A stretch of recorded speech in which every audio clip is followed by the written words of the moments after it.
Hello friends, welcome back. ધોરણ 10 વિષય અંગ્રેજી. વિદ્યાર્થી મિત્રો, છેલ્લા સેશનમાં આપણે ગ્રામેટિકલ ટોપિક લેંગ્વેજ ફંક્શન એ વિષયનો અભ્યાસ કરતા હતા અને એ ટોપિકમાં આપણે ફંક્શનોનો અભ્યાસ કર્યો. Describing action, describing place, expressing નાઇસિટીઝ,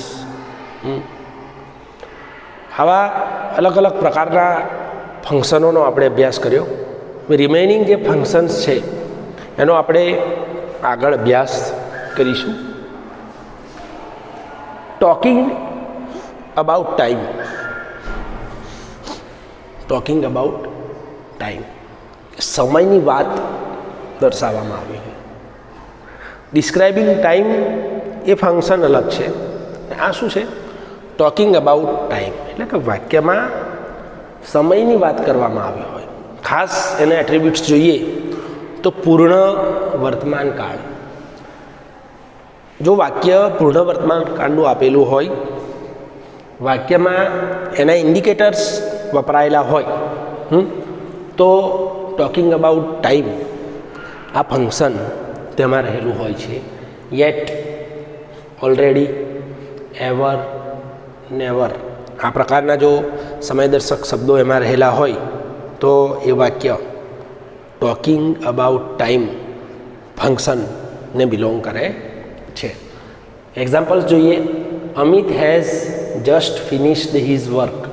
અમિતે હમણાં જ તેનું કામ પૂર્ણ કર્યું. હમણાં જ એ સમય દર્શાવે છે. જસ્ટ હમણાં જ તેનું કામ પૂર્ણ કર્યું. Second sentence, have you ever visited the Taj Mahal. શું તમે કદી તાજમહલની મુલાકાત લીધી છે? એ પણ સમય દર્શાવે છે કે કોઈ વાર શું તમે તાજમહલની મુલાકાત લીધી છે, એટલે પણ સમયની વાત કરવામાં આવે છે. બરાબર. Ever. I heaven taken my lunch yet. હજુ સુધી મેં મારું બપોરનું ભોજન કર્યું નથી. હજી સુધી. બરાબર છે. એટલે કે પૂર્ણ વર્તમાન કાળનું વાક્ય હોય અને એમાં સમયદર્શક શબ્દો આપેલા હોય. બરાબર છે. અને ઓપ્શનમાં તમને ટોકિંગ અબાઉટ ટાઈમ ફંક્શન આપેલું હોય તો એ વાક્યમાં આ ફંક્શન રહેલું હોય છે, ટોકિંગ અબાઉટ ટાઈમ. ત્યારબાદ બીજા બે ફંક્શન છે, point of time and duration of time. Point of time and duration of time. WH ક્વેશ્ચનમાં આપણે શીખ્યા છીએ એક તો સિન્સ વેનની મદદથી પ્રશ્ન બનાવવો અને બીજું હાઉ લોંગની મદદથી પ્રશ્ન બનાવવો. જો નિશ્ચિત સમય હોય તો આપણે સિન્સ વેનની મદદથી પ્રશ્ન રચના કરીએ છીએ અને જો અંદાજિત સમયગાળો હોય તો આપણે હાઉ લોંગની મદદથી પ્રશ્ન રચના કરીએ છીએ. એ સેમ થિયરી આપણે અહીંયા યાદ રાખવાની છે કે પોઈન્ટ ઓફ ટાઈમ એટલે નિશ્ચિત સમય દર્શાવતું વાક્ય. નિશ્ચિત સમય સિન્સવાળું વાક્ય હોય, ચાલુ પૂર્ણ વર્તમાન કાળનું જો સિન્સવાળું વાક્ય હોય તો તેમાં પોઈન્ટ ઓફ ટાઈમ ફંક્શન રહેલું હોય છે. અને ડ્યુરેશન ઓફ ટાઈમમાં જો ચાલુ પૂર્ણ વર્તમાન કાળનું ફોરવાળું વાક્ય હોય તો તેમાં ડ્યુરેશન ઓફ ટાઈમ ફંક્શન રહેલું હોય છે. I have been living in Kalol since 2016. કે 2016થી હું કાલોલમાં વસવાટ કરું છું. બરાબર છે. સિન્સ તો પોઈન્ટ ઓફ ટાઈમ, અનિશ્ચિત સમય થઈ ગયો, ચોક્કસ. એન્ડ ફોર, ચાલુ પૂર્ણ વર્તમાન કાળનું ફોરવાળું વાક્ય તો we have been watching TV for 3 hours. અમે અંદાજિત 3 કલાકથી ટીવી જોઈ રહ્યા છીએ. ઓકે. તો વિદ્યાર્થી મિત્રો, પોઈન્ટ ઓફ ટાઈમ અને ડ્યુરેશન ઓફ ટાઈમ આ ફંક્શનનો તમારે બંનેનો ફરક સમજવો અને ખૂબ કાળજીપૂર્વક તેની પસંદગી કરવી. હા, તો વિદ્યાર્થી મિત્રો, આપણે ફંક્શન વિશેનો અભ્યાસ કર્યો. આ ઉપરાંત આપણે જે ફંક્શન શીખ્યા એ ઉપરાંત પણ અન્ય કેટલાક અગત્યના ફંક્શન્સ છે જેનો અભ્યાસ તમે 9મા ધોરણમાં કરી ગયા છો અને આ પણ અગત્યના ફંક્શન છે. એનો કન્સેપ્ટ આપણને ખ્યાલ હોવો જોઈએ. તો ફર્સ્ટ છે કમ્પેરિંગ ઓર કમ્પેરિઝન, તુલના. ડિગ્રી ઓફ કમ્પેરિઝનનો ટોપિક કોઈ પણ સેન્ટેન્સ ડિગ્રીનું સેન્ટેન્સ હોય, એક વ્યક્તિ વસ્તુ અથવા પદાર્થની તુલના એક વ્યક્તિ વસ્તુ અથવા પદાર્થ સાથે, બરાબર, એક વ્યક્તિ વસ્તુ અથવા પદાર્થની તુલના સમૂહ અથવા જૂથ સાથે કરેલું વાક્ય હોય, કોઈ પણ વાક્ય હોય, તો એમાં કમ્પેરિંગ અથવા તો કમ્પેરિઝન એ ફંક્શન એમાં રહેલું હોય છે. આ બાબતની કાળજી તમારે રાખવી. ત્યારબાદ છે describing reason, describing result. Describing reason એટલે કે કારણ, એટલે કે બીકોઝવાળું વાક્ય હોય જેમાં કારણ દર્શાવેલું હોય તો તમે ડિસ્ક્રાઇબિંગ રીઝન ફંક્શન રહેલું હોય છે. એન્ડ ડિસ્ક્રાઇબિંગ રિઝલ્ટ એટલે કે પરિણામ, ધેરફોર અથવા તો સો ધેટ જો વાક્યમાં વપરાયેલું હોય તો એમાં રિઝલ્ટ ફંક્શન રહેલું હોય છે.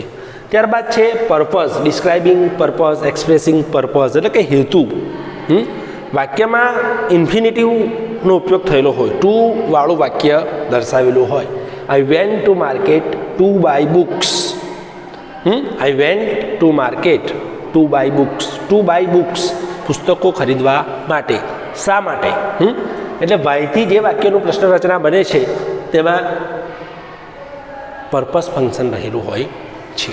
ઓકે ઓકે વિદ્યાર્થી મિત્રો, તો આ ફંક્શન્સ ખૂબ અગત્યના છે, ધ્યાનપૂર્વક તેનો અભ્યાસ કરવો. આપણે જેટલા પણ ફંક્શન્સનો અભ્યાસ કર્યો છે સૌપ્રથમ તો તેને વ્યવસ્થિત સમજો અને ત્યારબાદ એનો મહાવરો કરો એટલે તમે તેને સારી રીતે જવાબ લખી શકશો. તો વિદ્યાર્થી મિત્રો, હવે આગળ આપણે વાક્યો દ્વારા વાક્ય કયા ફંક્શનમાં વાક્યનો સમાવેશ થાય છે એ ઉદાહરણ દ્વારા આપણે શીખીએ. હા, તો વિદ્યાર્થી મિત્રો, આ લેંગ્વેજ ફંક્શન્સ વિશે આપણે અભ્યાસ કર્યો. હવે એક્ઝામ ઓરિએન્ટેડ જે એક્સરસાઇઝ છે કે પરીક્ષામાં જે પ્રકારે આ ફંક્શનનો પ્રશ્ન પૂછાય છે કે ફંક્શન ઓળખાવો, column match column A with column B, એટલે કે કોલમ એમાં સેન્ટેન્સ આપેલા હોય છે અને કોલમ બીમાં ફંક્શનના નામ આપેલા હોય છે. તો યોગ્ય વાક્ય સાથે યોગ્ય ફંક્શન તમારે મેચ કરવાનું છે. તો અહીંયા ઉદાહરણ દ્વારા આપણે તેને સમજવાનો પ્રયત્ન કરીએ જેથી વધારે સ્પષ્ટ તમને ખ્યાલ આવે. Match the functions. અહીંયા 5 વાક્યો આપેલા છે. Hello, good morning. Second, wear was Narendra Modi Born. Third, turn on the computer and search a file. We will meet at 10 o'clock. અને 5મું સેન્ટેન્સ છે, how long have you been playing? 5મું sentence છે, how long have you been playing? Okay, how long have you been playing? હવે આ સેન્ટેન્સમાં કયા function રહેલા છે, બરાબર છે? તો અહીંયા તમને ઓપ્શન આપેલા છે, duration of time, specifying time, describing process, niceties અને ઇન્ક્વાયરી એઝ નેચર. બરાબર, 5 વાક્યો છે, અહીંયા 5 ફંક્શન આપેલા છે. એટલે યોગ્ય વાક્ય સામે આપણે યોગ્ય ફંક્શનનું નામ લખવાનું છે. તો ફર્સ્ટ સેન્ટેન્સ આપણે જોઈશું, હેલો, ગુડ મોર્નિંગ. બરાબર છે, હેલો, ગુડ મોર્નિંગ. બરાબર, તો આ શું દર્શાવે છે? હેલો, ગુડ મોર્નિંગ એ ગ્રીટિંગ દર્શાવે છે. બરાબર, તો એના માટે કયું ફંક્શન વપરાય છે? આપણા ઓપ્શનમાં જોઈશું તો duration of time, specifying time, describing process, niceties અને ઇન્ક્વાયરી એઝ નેચર. એમાંથી કયું ફંક્શન આવશે? નાઇસિટીઝ. ઓકે, તો હેલો, ગુડ મોર્નિંગ, નાઇસિટીઝ. પહેલાં આ વાક્યોનો વ્યવસ્થિત અભ્યાસ કરવો, વાંચવા, ત્યારબાદ ઓપ્શન પણ વાંચવા. બરાબર છે, એટલે જેથી વધારે સ્પષ્ટ તમને ખ્યાલ આવે. સેકન્ડ સેન્ટેન્સ જોઈએ, વેર was Narendra Modi Born? Question mark. Wear was Narendra Modi Born? બરાબર, એક તો WH ક્વેશ્ચન છે અને આ માહિતી જવાબ માગતો પ્રશ્ન છે કે એના જવાબ રૂપે તમને માહિતી પ્રાપ્ત થાય છે. તો where was Narendra Modi born? તો શું આવશે જવાબ? Duration of time, specifying time, describing process, necessities કે ઇન્ક્વાયરી એઝ નેચર? શું આવશે? Inquiry as nature. Inquiry as nature. Okay, WH question પ્રશ્નાર્થ વાક્ય છે, તો ઇન્ક્વાયરી એઝ નેચર જવાબ આપણને તેનો સાચો જવાબ ઇન્ક્વાયરી એઝ નેચર આવશે. થર્ડ સેન્ટેન્સ જોઈએ મિત્રો. Turn on the computer and search a file. Turn on a computer and search the file. Turn on શરૂઆતમાં વર્બ છે, એન્ડ સર્ચ અ ફાઇલ. બરાબર છે. કયું વાક્ય થયું? આ આજ્ઞાર્થ વાક્ય, ઇમ્પરેટિવ સેન્ટેન્સ. તો આજ્ઞાર્થ વાક્ય કયા ફંક્શનમાં આપણે શીખ્યા છીએ? Describing process. Okay, describing process છે આપણા એમાં. Yes, describing process. તો turn on the computer and search a ફાઇલમાં શું રહેશે? Describing process. Describing process. ચોથું સેન્ટેન્સ જોઈશું મિત્રો. We will meet at 10 o'clock. અહીંયા એક સમય દર્શાવેલો છે, શાર્પ સમય, 10 વાગે આપણે મળીશું. તો શું છે એમાં? Specifying time. એક નિશ્ચિત સમય છે. We will meet at 10 o'clock. Specifying time.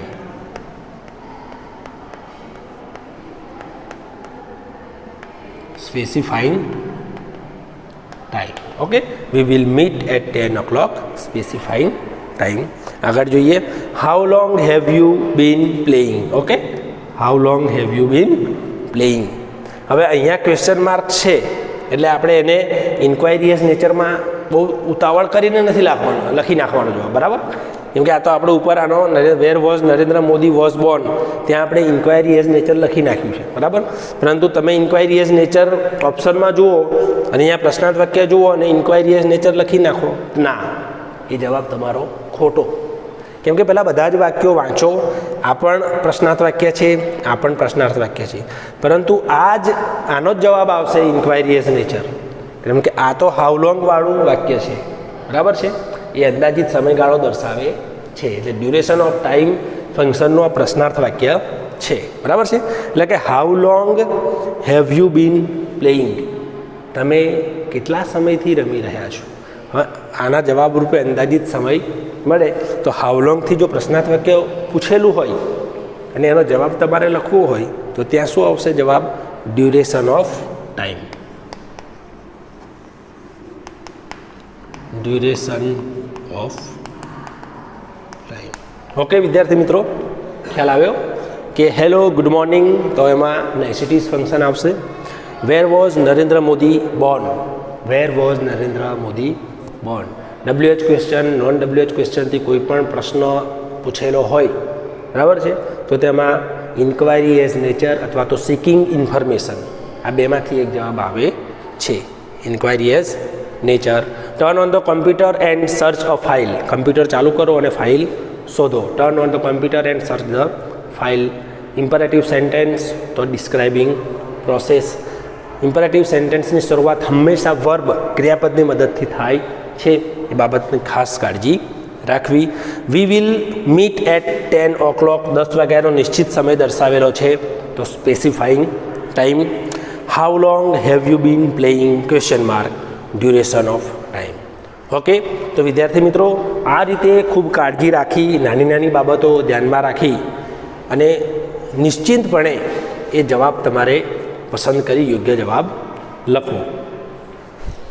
હા, તો વિદ્યાર્થી મિત્રો, બીજો એક ક્વેશ્ચન પૂછાય છે function related. Complete the sentence using the function. કે કૌંસમાં આપેલા ફંક્શનનો ઉપયોગ કરીને જે અધૂરું વાક્ય છે એ અધૂરા વાક્યને પૂર્ણ કરો. અહીંયા 3 ઉદાહરણ આપેલા છે, જોઈએ આપણે. First, remove the back cover of the mobile. Describing process. Remove the back cover of the mobile dash dash describing process. બરાબર, તો અહીંયા ડિસ્ક્રાઇબિંગ પ્રોસેસનું ફંક્શન આપણે યુઝ કરવાનો છે. અડધું સેન્ટેન્સ આપેલું છે અને આપણે વાક્ય પૂરું કરવાનું છે. તો remove the back cover of the mobile.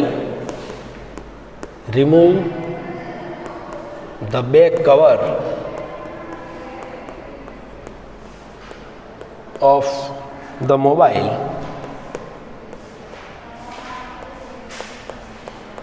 and આપણે પૂરું કરવાનું છે વાક્ય and press start button. Okay, remove the back cover of the mobile and press start button. હવે આના જવાબ કોઈ એક નિશ્ચિત નથી હોતો, બરાબર.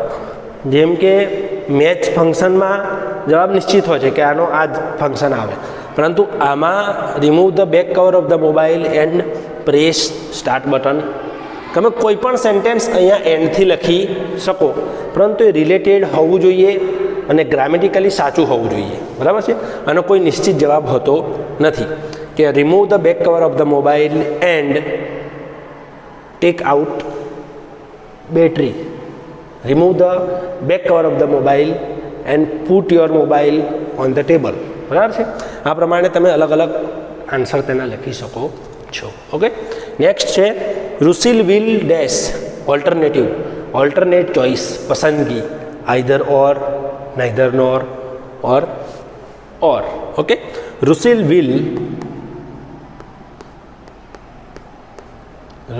વિલ સેન્ટેન્સ આપણે બનાવીશું drink either tea or milk. Rusil will drink either tea or milk, તમે કોઈ પણ સેન્ટેન્સ આમાં લખી શકો. Rusil will play either cricket or hockey, Rusil will play neither cricket nor hockey, બરાબર. કે બે બાબતો ઓલ્ટરનેટિવ દર્શાવેલી હોવી જોઈએ, ઓલ્ટરનેટિવ અથવા તો ઓલ્ટરનેટ ચોઇસ.